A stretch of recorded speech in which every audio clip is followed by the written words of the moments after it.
Meus irmãos, graças a Deus por essa oportunidade que nos concede o Senhor, de mais uma vez estarmos aqui reunidos em Sua maravilhosa presença para tratarmos de assuntos concernentes à Sua palavra. E, em sequência, daremos aqui continuidade à nossa série de estudos em se tratando de pneumatologia, ou a doutrina do Espírito Santo. E hoje a nossa temática se centra no batismo com o Espírito Santo. Essa temática nos traz aí grande divergência ao longo dentro do conceito teológico. Então, existem muitos pensamentos divergentes quanto a isso, mas nós trataremos aqui do pensamento dentro de um contexto pentecostal. Então, o batismo com o Espírito Santo, nós vamos discorrer aqui alguns textos. Para tanto, eu quero iniciar aqui a minha fala com o texto de Lucas, no capítulo de número 24, e o verso de número 49. Vou pegar aqui o contexto da grande comissão, então nós vamos aqui no versículo 46, que diz o seguinte: E disse-lhe, assim está escrito, e convinha o que o Cristo padecesse e ao terceiro dia ressuscitasse dos mortos, e em seu nome se pregasse o arrependimento, a remissão dos pecados em todas as nações, começando por Jerusalém. E dessas coisas sois vós testemunhas. E aí aqui o texto inferido. Eis que envio sobre vós a promessa de meu Pai. Ficai, porém, na cidade de Jerusalém, até que do alto sejais revestidos de poder. Levou-os fora até Betânia, e, levantando as mãos, os abençoou. E aconteceu que, abençoando-os, apartou-se deles e foi levado aos céus. Então, aqui, até o verso de número 51, nós temos aqui Jesus sendo assunto aos céus. E aí nós vamos aqui para o cumprimento daquilo que Jesus falou, né? Então, Atos, no capítulo de número 1,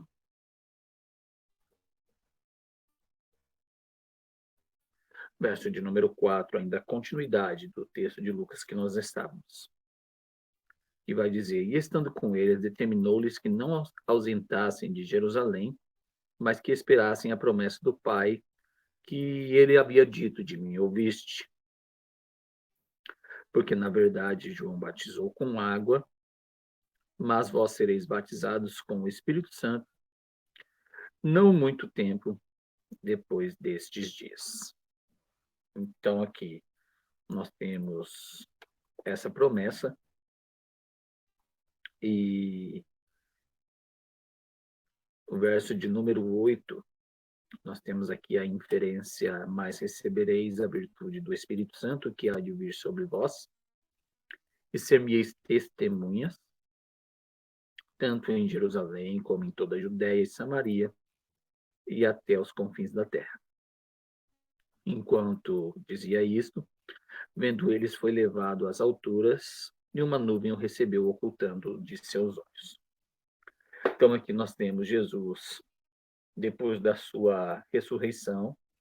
Jesus passa o espaço de 40 dias com os discípulos, dando-lhes as últimas instruções, e aqui no último dia, Jesus está dizendo que eles devem ficar na cidade de Jerusalém até que eles sejam revestidos de poder.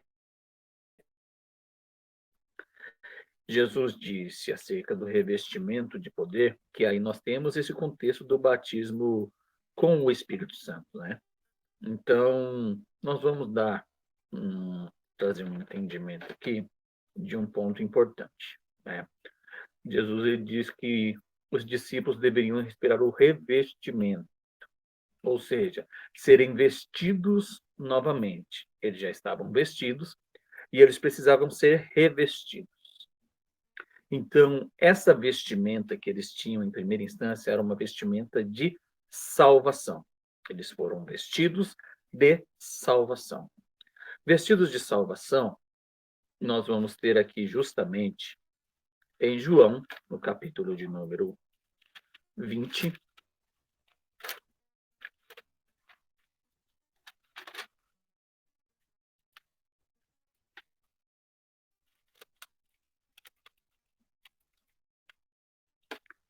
Verso 21 e 22. Veja só o que diz o texto. Jesus já ressuscitado, Jesus aparece no cenáculo, lá estão os discípulos, e disse depois Jesus outra vez: Pai seja convosco. Assim como o Pai me enviou, eu os envio a vós. E havendo dito isto, soprou sobre eles e disse: Recebei o Espírito Santo. Aqueles a quem retiverdes os pecados, a quem perdoardes os pecados, lhes serão perdoados, e aqueles a quem retiverdes vos serão retidos. O que Jesus está fazendo aqui nesse momento? Jesus estava com os discípulos enquanto encarnado, Jesus estava andando com os discípulos, e eles ligados a Jesus, eles estavam aprendendo acerca do reino dos céus, todo o contexto que Jesus veio ensinar. Quando Jesus está para ser assunto aos céus, Jesus aparece a eles no cenáculo e Jesus sopra sobre eles o Espírito Santo. Esse sopro do Espírito Santo de Jesus está presente ainda. O Espírito Santo ainda não desceu. O Espírito Santo só desce depois que Jesus sobe. Quando Jesus sopra o Espírito Santo, o que Jesus estava fazendo? Jesus estava vestindo eles de salvação. Essa vestimenta de salvação, ela é justamente o contexto de Romanos, capítulo de número 6, verso de número 3. Romanos 6, 3 diz o seguinte: Ou não sabeis que todos quanto fomos batizados em Jesus Cristo, fomos batizados em sua morte? Ou seja, aqui nós estamos falando do batismo de sangue. Esse é o primeiro batismo que o crente ele recebe. A pessoa, ao aceitar Jesus, ela faz ali a sua profissão de fé, né? Ela confessa com a sua boca a confissão diante das testemunhas. Com a boca se faz confissão e com o coração se crê para a justiça. Ali, naquele momento, aquela pessoa ela é vestida de salvação. Ela recebe o Espírito Santo, que é justamente esse contexto de Romanos 6,3, ou seja, ele é batizado com o Espírito Santo, porém, ele não é batizado com o Espírito Santo no sentido do dom de línguas. Ele é batizado com o Espírito Santo em sentido salvífico. Ele é batizado no sangue de Cristo pelo Espírito Santo. Ou seja, é o batismo na morte de Jesus, batismo de sangue. O batismo de sangue, ele é aquele quem garante a salvação. Se nós pegarmos, por exemplo, o contexto do ladrão da cruz, o ladrão da cruz, ele não teve tempo de ser batizado com o Espírito Santo e ele não teve tempo de ser batizado em águas. E o Senhor diz que hoje mesmo estarás comigo no paraíso. Como isso seria possível? Nós temos aí justamente o quê? Esse batismo que o ladrão da cruz ele recebeu, ele foi o batismo na morte de Jesus, o batismo dessa confissão. Então ali ele foi vestido de salvação, segundo o batismo de Romanos 6,3, batizado na morte de Jesus, imergido no sangue pelo Espírito Santo. Então, quando Jesus sopra o Espírito Santo em João, no capítulo de número 20, verso 21, e se segue o texto, ele sopra sobre eles o Espírito Santo, os vestindo de salvação. Ou seja, vocês estão vestidos de salvação, que é justamente o ato quando nós aceitamos Jesus como Salvador, como nós fazemos a nossa confissão, crendo que Jesus é o Cristo, o Espírito Santo ele vem morar na vida daquele que está aceitando a Jesus como Salvador. E ali, se aquela pessoa, no segundo seguinte, ela vier a falecer, ela está salva. Por quê? Porque ela foi batizada no sangue. Ela não teve tempo de batizar-se em águas e não teve tempo de ser revestida com o Espírito Santo, mas ela foi vestida de salvação. Ela vestida de salvação, então, a salvação dela está garantida. Esse é o penhor do Senhor, que nós tratamos em aulas anteriores. Então, nós temos a garantia de salvação, que é justamente vestido de salvação. Então, quando Jesus ele diz: "Ficai na cidade de Jerusalém, até que do alto sejais revestidos de poder", ele está falando aqui de um outro batismo. Ele está falando aqui, essa palavra batismo, nós temos ela do latim baptisma, que caracteriza imergir.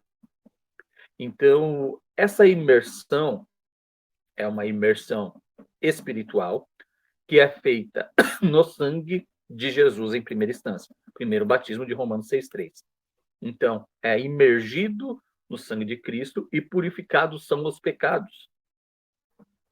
A pessoa ela continua no serviço a Jesus, ela continua frequentando a igreja, ela vai conhecendo mais sobre Jesus, então ela vai se preparando para o ato de confirmação, que é o ato batismal em águas. Então é um batismo de confirmação, não é um batismo de salvação. É um batismo de confirmação da salvação. O batismo de salvação é o batismo de sangue. Então, o batismo em água é o batismo de confirmação. E o batismo com o Espírito Santo é estar totalmente imergido no Espírito Santo. Então, a nossa literatura ela vai dizer o seguinte: porque, na verdade, João batizou com água, mas vós sereis batizados com o Espírito Santo não muito tempo depois desses dias. Ou seja, aqui é o revestimento. Ou seja, eles já estão vestidos de salvação, segundo o batismo de João, no capítulo de número 20, e agora ele vai ser revestido. Ele vai ser revestido poder, nada mais é do que capacidade. Então, ele será revestido de capacidade para a execução da obra. Alguns acabam confundindo ser batizado com o Espírito Santo, desse revestimento de poder, dentro do contexto salvífico, entendendo que esse revestimento ele é o penhor. Não, o penhor ele é o batismo de sangue, ele não é o batismo com o Espírito Santo. Ou seja, ser batizado com o Espírito Santo, a manifestação do dom de línguas, conforme nós temos a profissão de fé dentro do contexto pentecostal, então isso não significa qualificação para a salvação. Ser revestido de poder não significa que tal pessoa será salva. Isso não tem nada a ver uma coisa com outra. Isso é capacitação para a execução de obra. Então, a expressão batismo com o Espírito Santo não se acha na Bíblia. Nem por isso deixa de ser bíblica, pois tem a sua origem na fraseologia seguinte empregada pelos escritores bíblicos, né?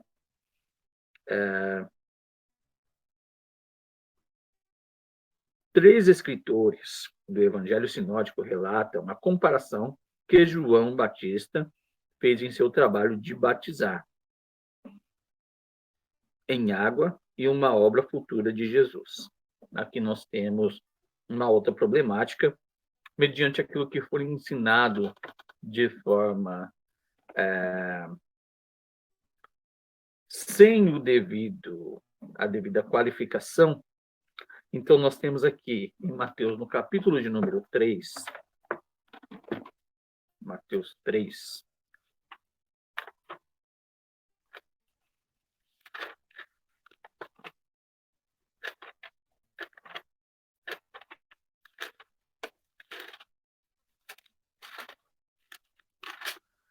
João Batista, que vai iniciar aqui o seu ministério. E aqui eu vou ler o contexto para não ficar sombra de variação, tá? Então, ele começa dizendo: arrependei-vos, porque é chegado o reino dos céus, versículo de número 2, porque este é o anunciado pelo profeta Isaías, que disse, voz do que clama no deserto, preparai o caminho do Senhor e endireitai as suas veredas. E esse João tinha veste de pelos de camelo e um cinto de couro em torno dos seus lombos e alimentava-se de gafanhotos e mel silvestre. Então ia ter com ele Jerusalém, toda a Judéia e toda a província adjacente ao Jordão. E eram por ele batizados no rio Jordão, confessando os seus pecados.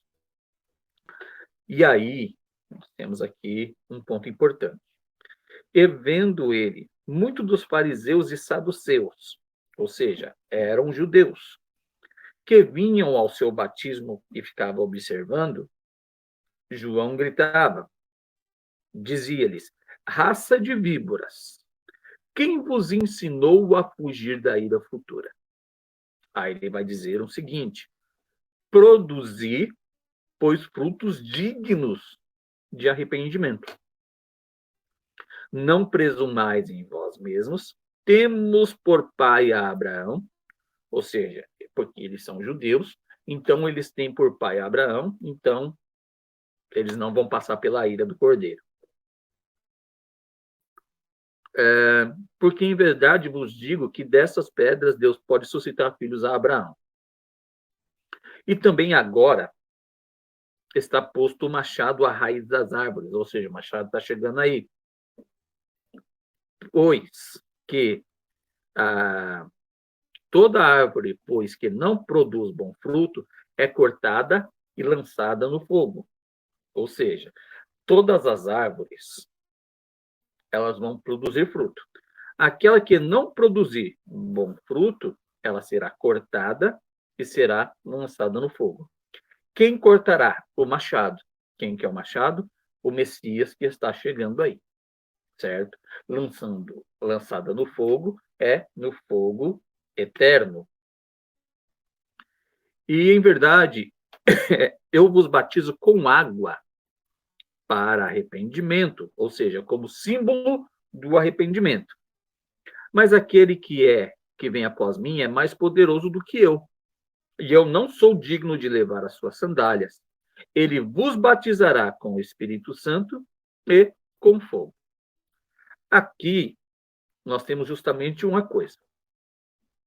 Ele vos batizará com o Espírito Santo para a salvação, ou seja, é aquele batismo salvífico de João no capítulo 20 que nós lemos, certo?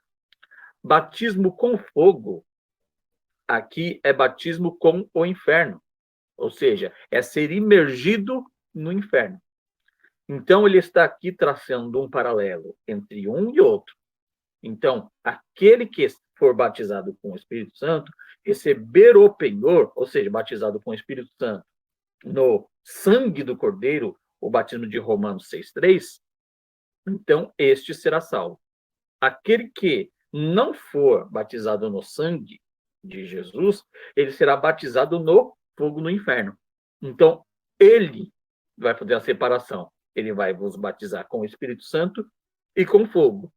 E aí a confirmação disso que nós estamos falando está no seguinte: em sua mão tem a pá, e limpará a sua eira.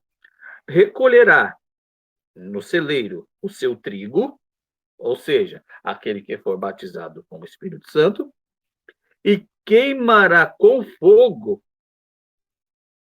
o outro, ou seja, queimará a palha com o fogo, que nunca se apagará, ou seja, será batizado com fogo. Então, aqui está a resposta desse texto. Então, aqui, batizado com o Espírito Santo e com fogo, não tem nada a ver com o batismo de revestimento de poder. Aqui nós estamos falando do batismo salvífico ou de perdição. Então, um será batizado para a salvação e o outro batizado para a perdição. Então, o Senhor recolherá o trigo no seu celeiro e a palha queimará com fogo, certo? Na descida do Espírito Santo, em Atos, no capítulo de número 2, nós temos línguas repartidas como que de fogo. Ou seja, então, nós temos o batismo de fogo, não o batismo com fogo. Batismo com fogo é para o inferno. Batismo de fogo é celestial. Então, é para purificação e para execução de obra do Senhor. Então, em continuidade, na nossa literatura, nós temos o seguinte: a respeito de Jesus, João diz: ele vos batizará com o Espírito Santo. Lucas retoma a terminologia em Atos 1:5, ao descrever as palavras de Jesus aos seus seguidores, dizendo, que é a expressão de Lucas que nós lemos. Lucas emprega a terminologia citada pela terceira vez, né? Sereis batizados com o Espírito Santo não muitos dias depois desse. Em Atos 11:16, ao narrar como Pedro interpretou a experiência na casa de Cornélio, explicando aos crentes de Jerusalém como Cornélio recebeu o Espírito Santo, Pedro lembra as suas palavras do Senhor: sereis batizados com o Espírito Santo. Né? Então, aí nós temos o batismo de fogo, o batismo purificador para a execução de obra. Não o com fogo, que é para o inferno. Nós temos aqui não dois Pentecostes, né? Mas na descida do Espírito Santo, em Atos capítulo 2, nós temos ali judeus que ali estão reunidos pela ocasião da festa do Pentecostes, que são judeus advindo de todas as províncias, de todas as localidades, que tinha a sua natalidade na onde eles residiam, não eram judeus de Jerusalém, e eles tinham uma língua nativa. Então, por esse mérito, o Senhor, então, vai usar justamente esse dia para que se caracterize aquilo que é o necessário. E uma coisa que é bastante importante é que se existe muita confusão até dentro desse contexto de quando uma pessoa ela é batizada com o Espírito Santo, né, ela manifesta dons espirituais, depois a gente vai tratar acerca de dons espirituais, mas ela manifesta dons espirituais, então acha-se que tal pessoa ela é salva. E isso não é uma realidade. Né? A salvação é independente do dom. O dom, ele mostra quem Deus é. Mas o fruto, ele mostra quem a pessoa é. Então, Jesus, os discípulos até preocupados, né? Senhor, como é que a gente vai saber quem é verdadeiro? E Jesus, ele vai falar o seguinte, ele vai dizer, olha, pelos seus frutos os conhecereis. Ou seja, nós conhecemos a pessoa pelo fruto e não pelo dom. Pelo dom, nós conhecemos quem Deus é. Pelo fruto, nós reconhecemos quem a pessoa é.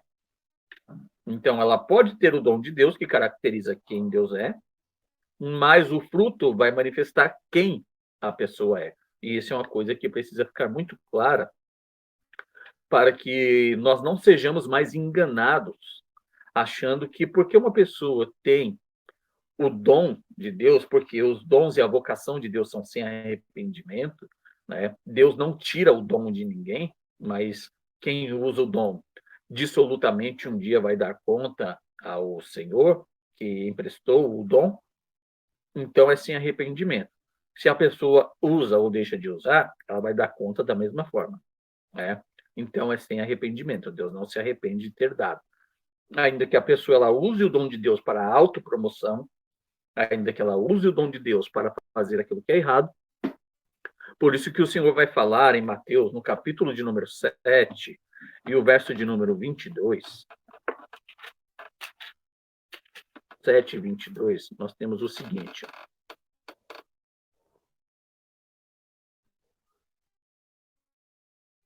Vou pegar aqui o contexto. versículo de número 15 do capítulo 7. Acautelai-vos, porém, dos falsos profetas, que vêm até vós vestidos de ovelhas, mas interiormente são lobos devoradores. Por seus frutos os conhecereis. Porventura, colhem-se uva de espinheiros ou figo de abrolhos?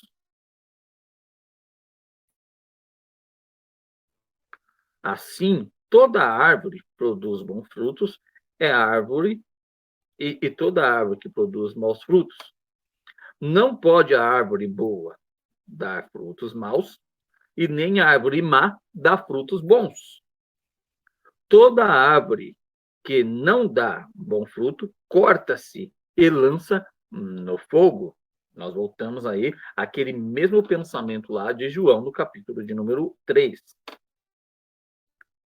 Portanto, pelos seus frutos os conhecereis. Aí vejam só. Nem todo aquele que me diz Senhor, Senhor, entrará no reino dos céus, mas aquele que faz a vontade de meu Pai. A vontade de meu Pai são frutos.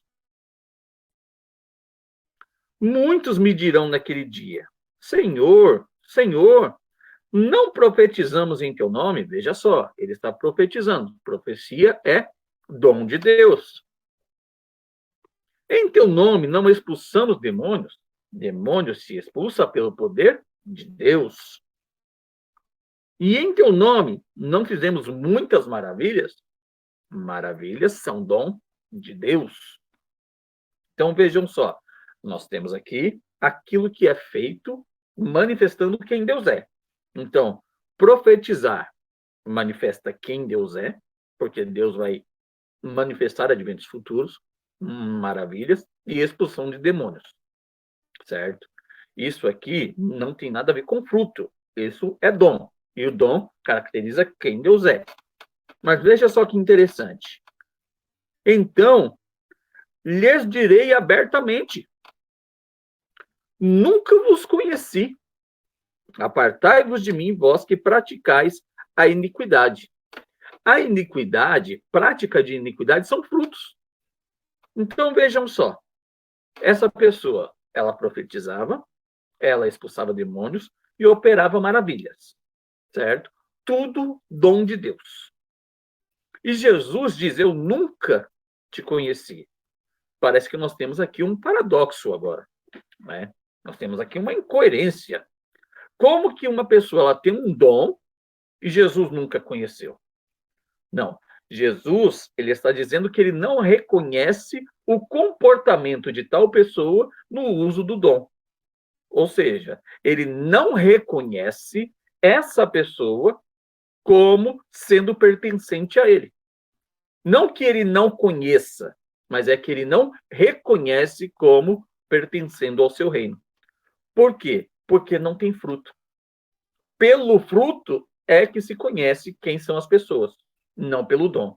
Porque pelo dom, ele expulsa demônios, ele profetiza, ele faz prodígios e maravilhas.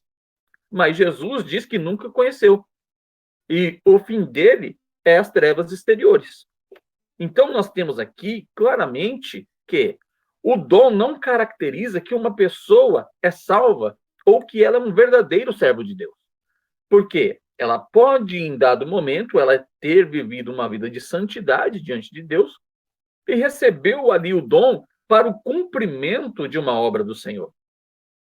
Mas, com o passar do tempo, ela relaxou-se na sua vida espiritual e entrou-se em um contexto carnal, já não produzindo mais frutos que caracterizam o arrependimento que ela teve. Então, ela vive agora nas velhas práticas. E agora, o que acontece?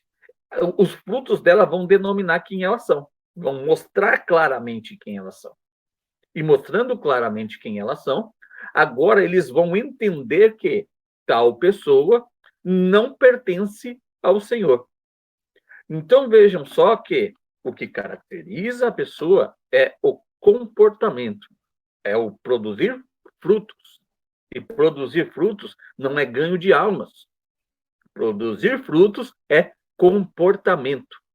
O comportamento é que são frutos. Esses frutos estão descritos, para ficar mais ratificado. Vamos falar de Bíblia, porque com Bíblia fica tudo muito melhor. Em Gálatas,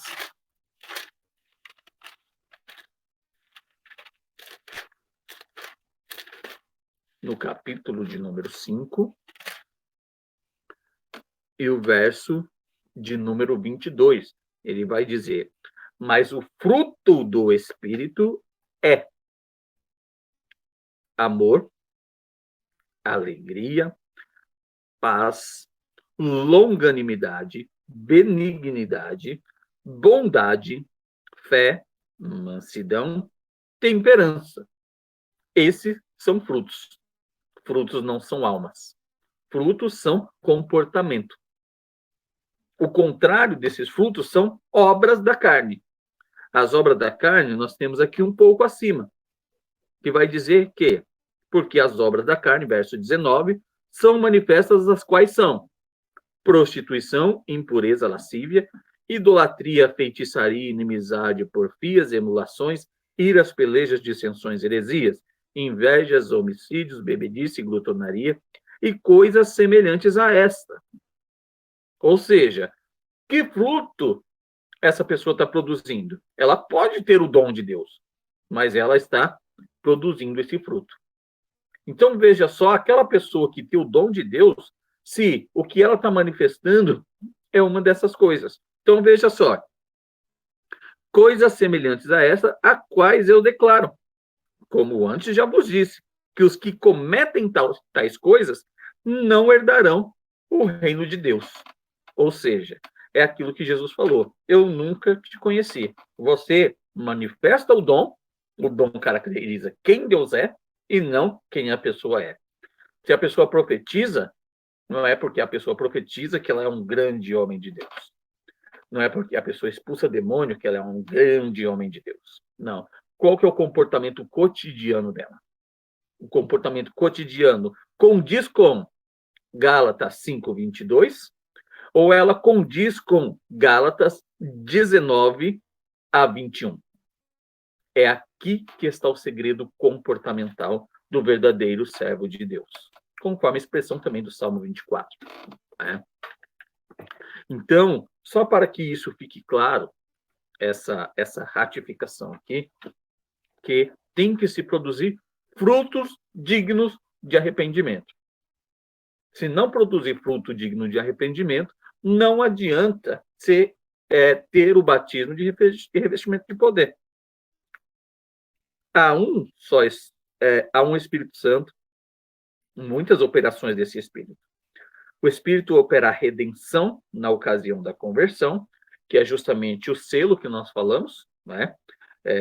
O batismo de Romanos 6:3, e também Efésios 4:30. Nós vamos ler aqui ainda Romanos 8.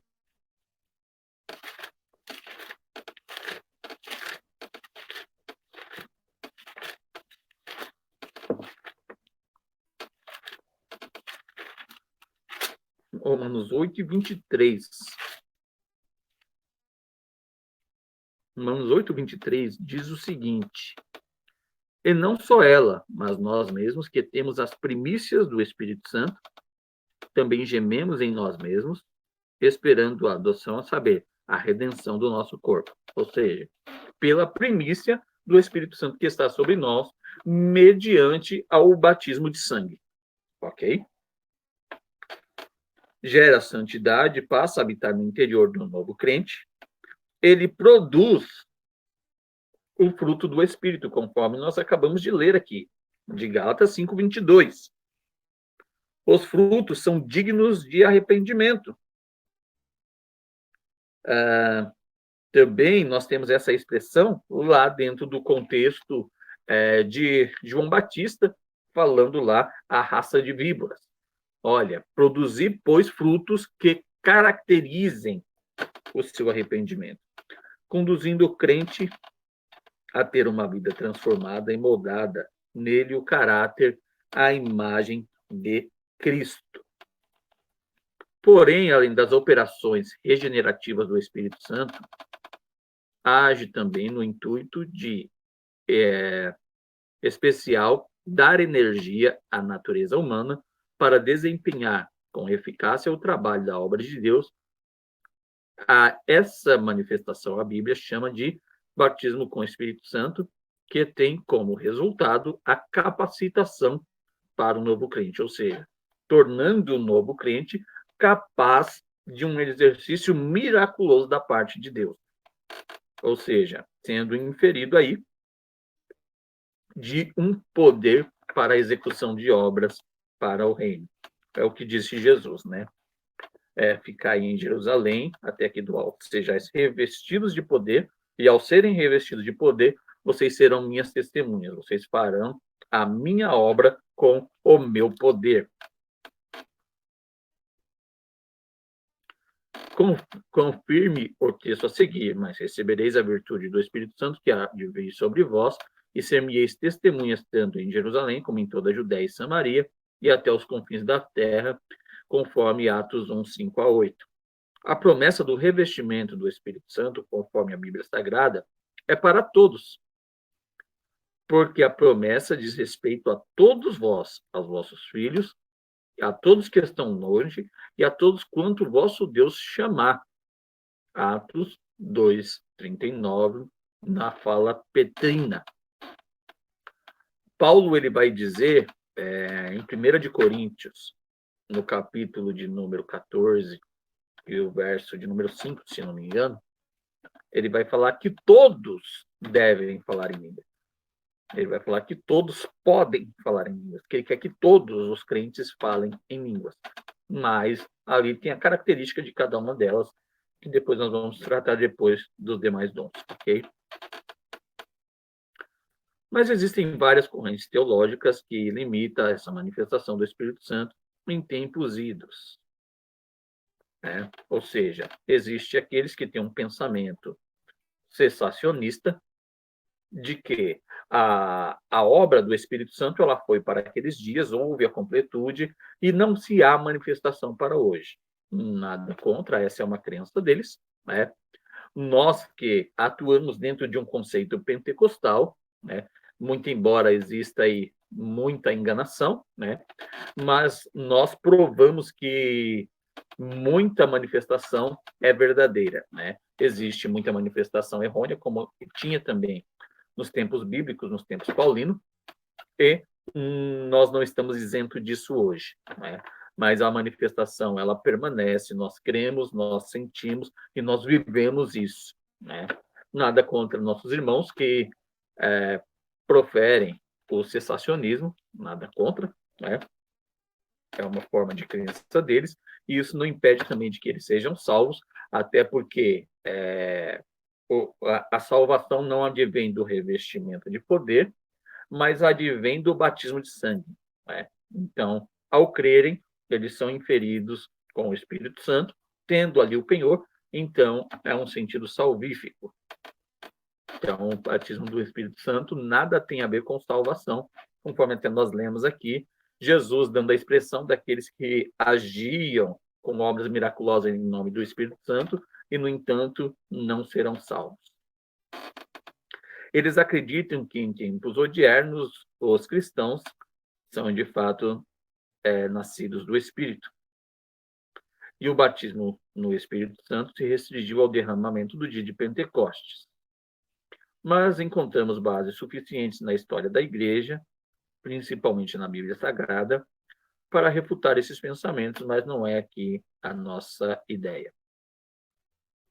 E assegurar que Jesus continua a batizar seus fiéis e manifestar os dons do Espírito Santo.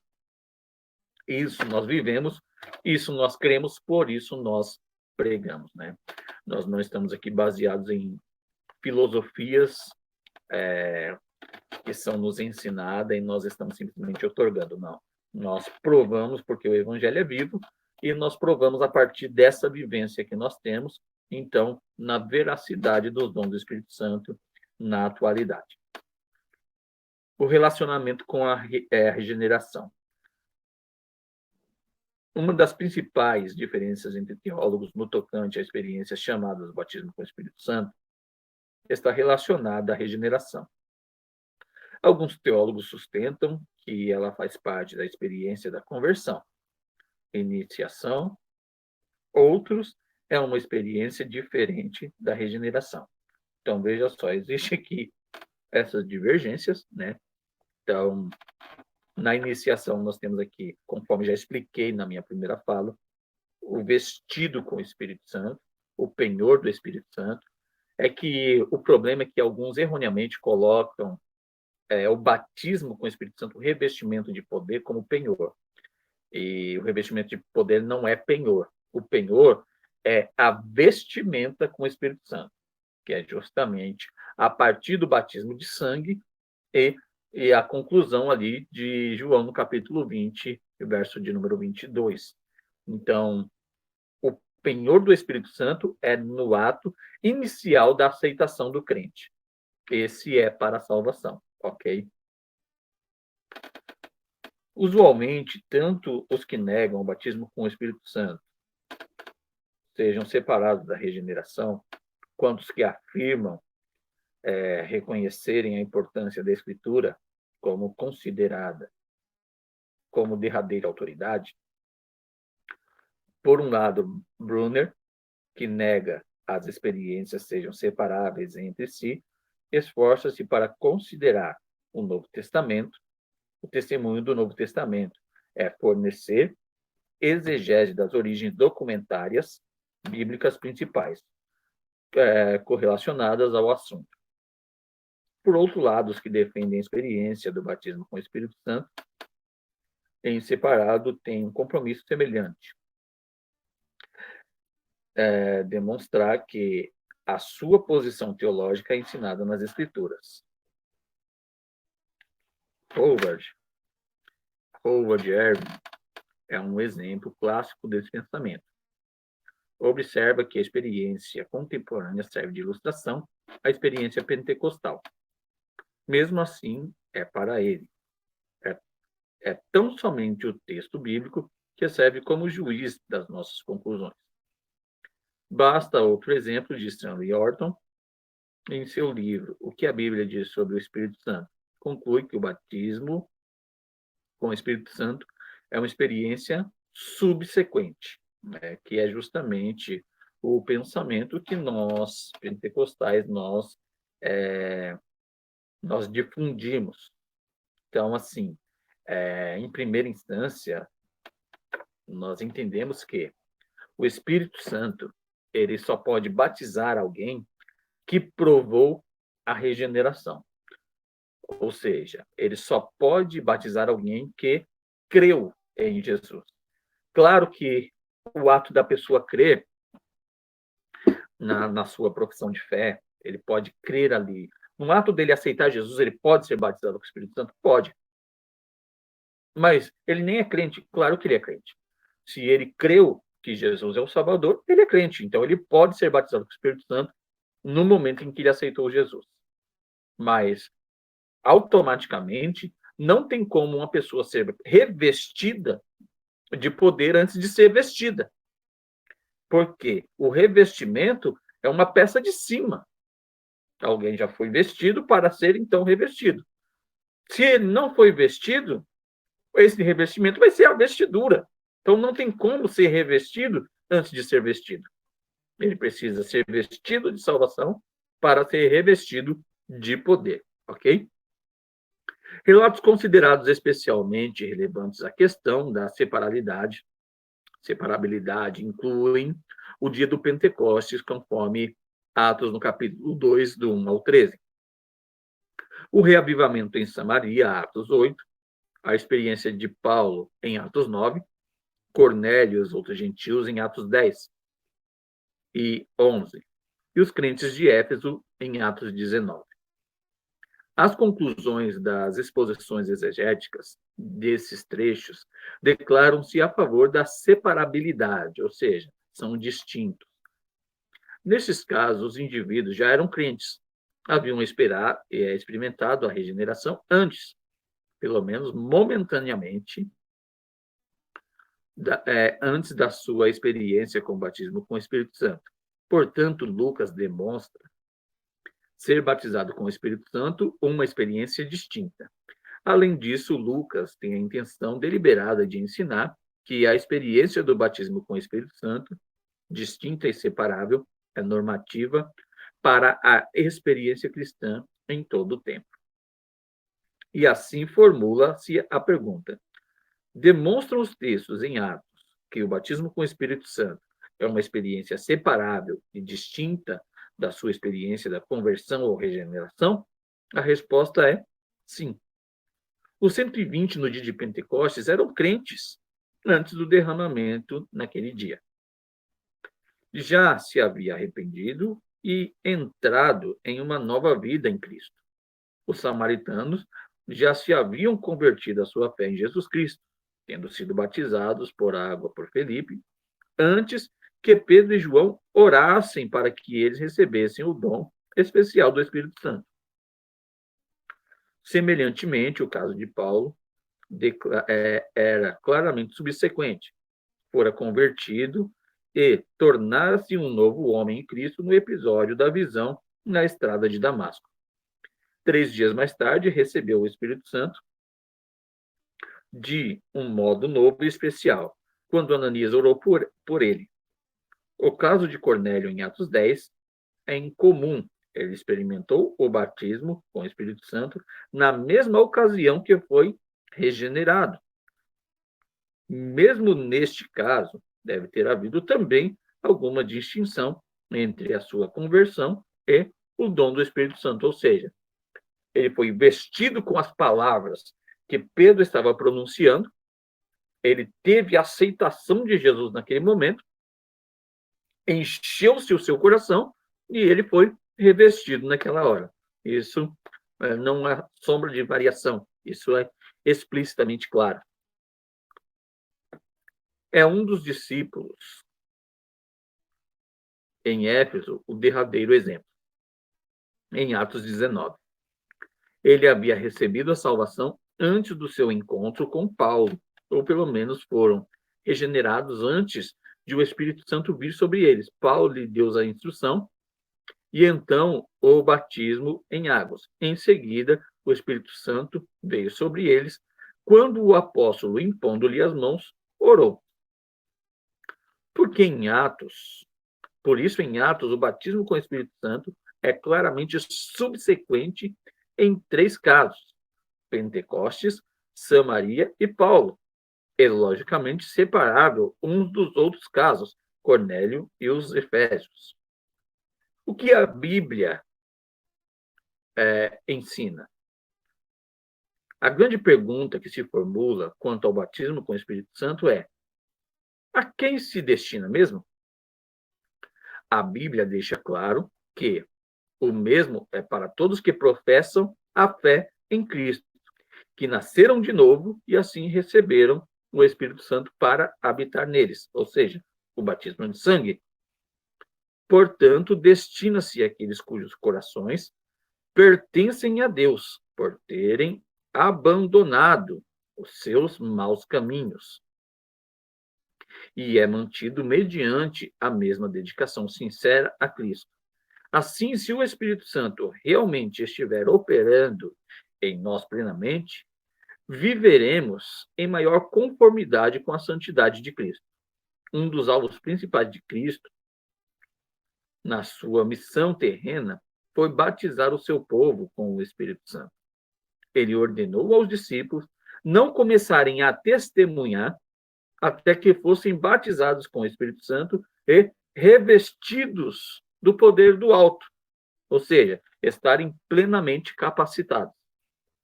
Ser batizado com o Espírito Santo significa experimentar a plenitude do Espírito, ou seja, aptidão para obras miraculosas. Esse batismo teria lugar somente a partir do dia de Pentecostes.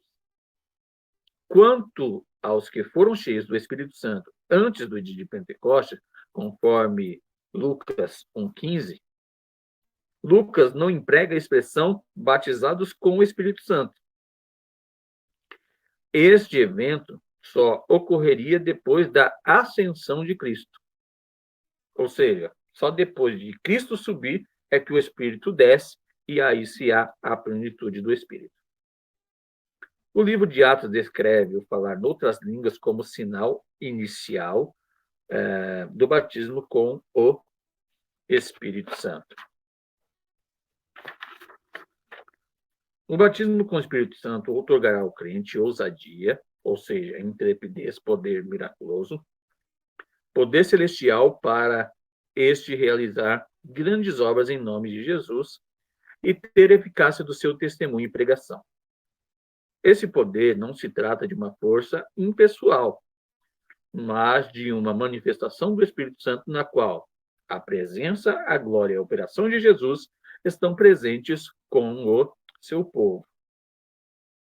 O propósito principal do batismo com o Espírito Santo é o recebimento de poder divino para testemunhar a Cristo, para ganhar os perdidos para Ele e ensinar a observar tudo quanto Cristo ordenou. Sua finalidade é que Cristo seja conhecido, amado, honrado, louvado e feito Senhor do povo de Deus. Ou seja, o batismo com o Espírito Santo nunca é para elitizar ninguém. Não é nunca para dar um crescimento evolutivo em sentido antropológico à pessoa. Não, o Espírito Santo ele não dá um dom para uma pessoa para que ela sobreponha as demais. Não é para que ela seja grande, mas sim para que Deus seja grande. Mas, infelizmente, nós temos visto algumas pessoas que, às vezes, até recebem o dom do Espírito e começam a achar que são maiores do que as outras. E isso nós acabamos incorrendo em uma problemática dentro de Gálatas 5,19. Ou seja, entramos na obra da carne, porque nós queremos enaltecer o nosso ego, enaltecer a nossa carne. Isso é um perigo muito grande. O Senhor, ao nos batizar com o Espírito Santo, o que ele está fazendo? Ele está trazendo a nós um preparo como noiva. Ou seja, um preparo para encontrarmos com Cristo. Não é para alguém ser mais do que o outro. O batismo com o Espírito Santo ocorre só uma vez na vida do crente. E move-o à consagração à obra de Deus, para assim testemunhar com poder e retidão. A Bíblia fala de renovações posteriores ao batismo inicial com o Espírito Santo. O batismo com o Espírito Santo, portanto, conduz o crente a um relacionamento com o Espírito que deve ser renovado e conservado. O batismo com o Espírito Santo não somente outorga poder para pregar Jesus como Senhor e Salvador, como também aumenta a eficácia desse testemunho, fortalecido e aprofundado pelo nosso relacionamento com o Pai, o Filho e o Espírito Santo, por termos sido cheios desse Espírito. Então, vejam só, o Espírito Santo, ele conduz-nos a um relacionamento com Deus. E esse relacionamento, ele não existe um batismo duplicado. Uma pessoa foi batizada há 10 anos atrás e ela vai ser batizada de novo. Não, ela já foi batizada, ela já foi revestida. Ela precisa, às vezes, devido ao enfraquecimento das lutas cotidianas, ela precisa simplesmente ser renovada em sentido espiritual. Renovada as suas convicções salvíficas e o sentido de Cristo em sua vida. A evidência do batismo com o Espírito Santo. As línguas como evidência do batismo com o Espírito Santo é a posição teológica pentecostal tradicional. Então, dentro do credo pentecostal, é ratificado como evidência inicial o falar em línguas como qualificação do batismo com o Espírito Santo. O falar em outras línguas é sempre a evidência física inicial dessa expressão especial. Como observa J.R. Williams, os pentecostais têm ressaltado especialmente o falar em línguas como evidência inicial do batismo com o Espírito Santo. A evidência física inicial do batismo com o Espírito Santo baseia-se nas Escrituras, especialmente em Atos dos Apóstolos.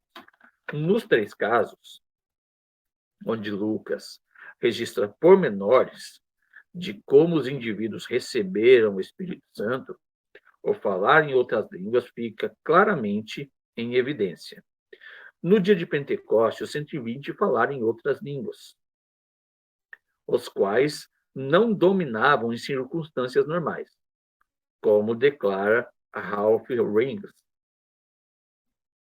Esse falar em outras línguas veio, então, a ser o sinal da evidência de que o Espírito Santo descera sobre os cristãos neotestamentários. Caso nítido é o incidente de Cornélio em Atos 10. Orton observa que o Espírito Santo ofereceu a evidência e foi de um só tipo, porque, ao ouvir falar em outras línguas e magnificar a Deus, exatamente como em Atos 2, a terceira e última evidência é o episódio que envolve os discípulos de Éfeso, em Atos 19.